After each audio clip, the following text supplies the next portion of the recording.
nag-invento ako ng gawa ng salted egg. Try ko lang siya. Try ko lang ng 3 pieces na itlog mo.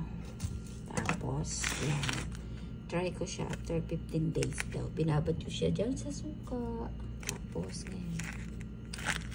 Try natin kung maging salted egg ba siya.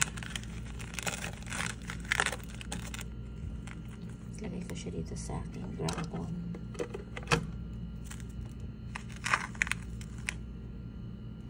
15 days.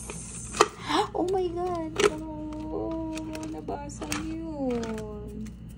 Sana naman hindi siya nabasag.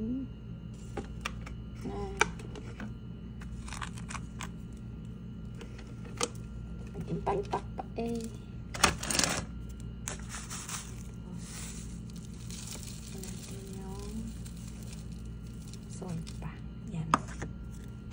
Naubos yung asin ni Mudra. Balikan ko siya ng after 15 days.